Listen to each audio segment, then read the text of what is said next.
Our project is the Stirling engine. This engine is different than most conventional internal combustion engines. It makes use of the Stirling cycle, named after the inventor, Robert Stirling, in 1866. The Stirling cycle makes use of two thermodynamic processes to work in 4 steps, 2 isochoric processes mixed with 2 isothermal processes. The parts of the Stirling engine that differentiate it from internal combustion engines is that gases and fluids used never leave the engine. What this means is that unlike traditional engines with exhaust for high pressure gases to escape, the Stirling engine reuses gases and fluids over and over. A Stirling engine also makes use of an external heat source. This also means that there are no explosions or combustions occurring within the engine, thus allowing the Stirling engine to be significantly quieter than normal engines. The Stirling engine is not widely used. Its only uses lie in powering submarines and yachts due to its low sound output. There are 2 types of Stirling engine, the displacer type and the multi-cylinder type. Our project demonstrates the displacer type.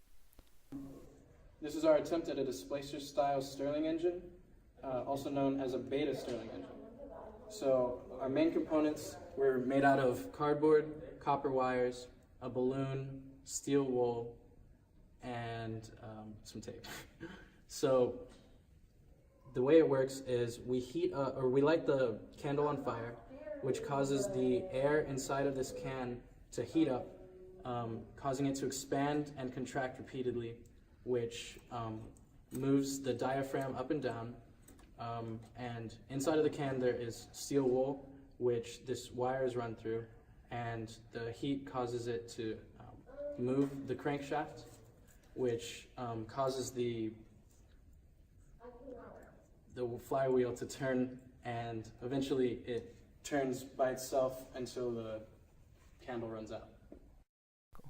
This cycle of repetitive turning of a crankshaft coupled with an external flywheel used to generate rotational energy allows the Stirling engine to have the potential to exceed the outputs of standard diesel and gasoline engines.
So, while we were building our Stirling engine prototype, we've encountered some problems and obstacles.